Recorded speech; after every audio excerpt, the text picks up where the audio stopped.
Hi everyone, welcome back to Storytime Recaps. In this video, I'm going to recap one of the films from 2010, 7 Days. Without any further, let's get started. At the start of the movie, a detective named Mercure appears and he seems unhappy with his lifestyle as he looks around the house and watches CCTV footage of the burglary. The focus then switches to Dr. Bruno, who is shown enjoying a peaceful breakfast with his family, which includes his wife and their little daughter, Jasmine. Jasmine is so excited about her upcoming birthday that she asked her father to go to school with her. She also plans to, by itself, invite her classmates to her birthday celebrations. Nevertheless, Jasmine attends school by herself when Dr. Bruno politely declines her request because he is exhausted from his shift and needs to relax. After her leaving, Bruno accepts Sylvia's invitation to spend some time with her in the bedroom. After their time together, Bruno goes downstairs, opens his laptop, and starts working while enjoying a beer. A little while later, Jasmine's pal shows up at Bruno's house with Jasmine's homework book. He tells Bruno that he is here to give Jasmine her textbook because she appeared to be absent from school that day. Bruno is now confused and uneasy about his daughter's location. He calls out to her inside the house to see if she is home, but receives no answer. After telling Sylvie about it, they report their daughter missing, and the police go to their house to look into the situation. After giving the police a thorough description of Jasmine, Bruno goes with them on a desperate hunt for his daughter, following her regular path to school. Their worst fears come true when they discover the dead body of a 5-year-old child in a local park. Bruno is overcome with panic and rushes to the scene, only to find his beloved daughter Jasmine dead. It becomes glaringly obvious that Jasmine had been brutally attacked and strangled by a ruthless person. Her corpse is in awful shape. When he sees this, Bruno can't handle his grief, but Sylvia, the wife, is eager to hear about her daughter. After a few days, while the couples are living their lives in darkness, Bruno is overcome with remorse and sadness and holds himself responsible for not taking his daughter to school on that awful day. Due to their inability to handle the blow of losing their child, both parents are in a deep state of grief and their lives have come to a complete stop. They hardly speak to each other or spend time together. A seemingly routine morning is suddenly interrupted by a call from Detective Mercure, who tells them that Jasmine's killer has been caught. The arrest was made possible by matching DNA from the sperm found on Jasmine, and the culprit is identified as Anthony. At night, they were watching the television and saw the murderer of Jasmine being transported to the jail. Anthony was arrested right away and sentenced to 25 years in prison for both murder and assault.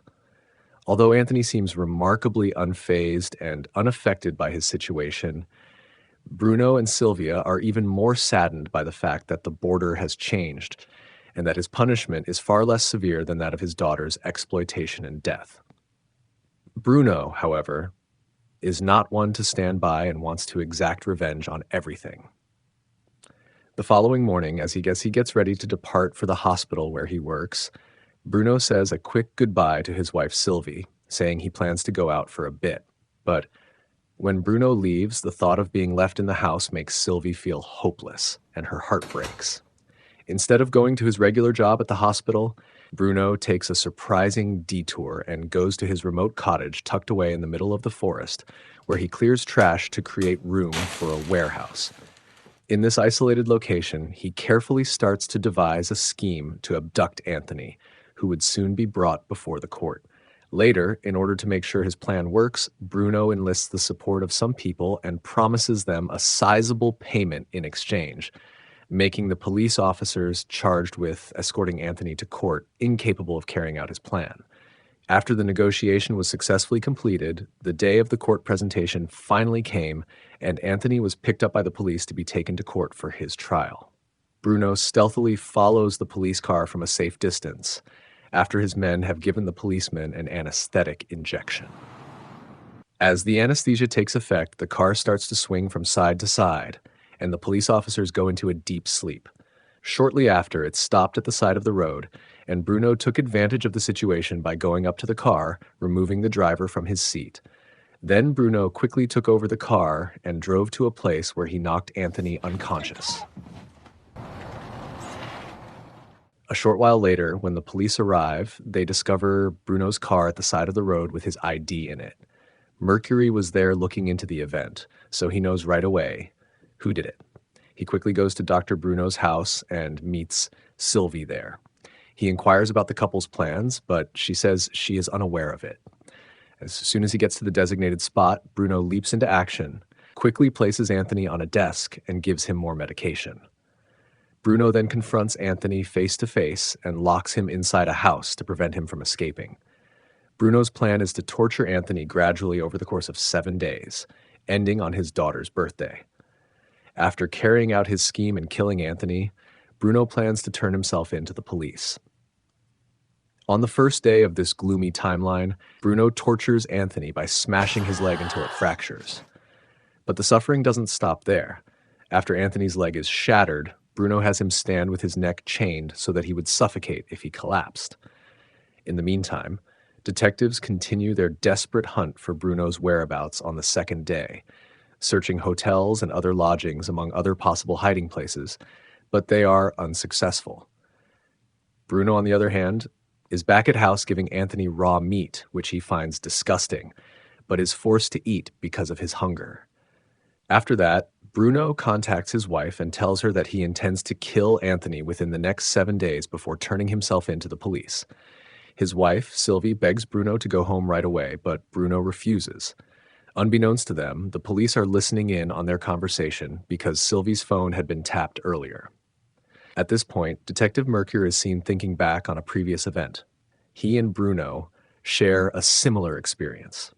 After losing his wife to a fatal gunshot, Mercure once sought vengeance, but eventually realized that it would not bring his beloved back to life. Consequently, he chose to trust those in charge to investigate her murder. Detective Mercure then hears Bruno's plan and vows to intervene before Bruno can carry it out. But even with their best efforts, the detectives and other officers are unable to locate Bruno at that moment, so they begin searching for alternative ways to find him. On the third day of this terrifying odyssey, Bruno continued torturing Anthony. This time, he tortured Anthony's body with a chain until he was unable to take the pain any longer and passed out. In the meantime, detectives continued investigating Bruno's colleagues non-stop in an attempt to find out where he was, but to no avail. Eventually, the investigators got together to talk about and make a few assumptions about Bruno's potential location. At first, they thought Bruno was executing his sinister scheme in a hotel. However, they quickly came to the conclusion that the hotel would have surely reported it if this were the case. Therefore, they came up with the theory that Bruno might have withdrawn to a remote location in the middle of a forest. The story then switches to the fourth day, when Bruno's abuse of Anthony intensifies. Bruno examines Anthony's abdomen brutally with the goal of causing internal injuries. At the same time, the detectives continue to look into surrounding lodgings in an attempt to locate Bruno. On the fifth day, Bruno abruptly starts to suffocate Anthony by blocking his nose, but he quickly comes to the realization that he is not prepared to murder Anthony. At this moment, Anthony acknowledges his crimes and admits to hurting Marion, Lori, and Carlotte, 3 other minors in addition to Jasmine.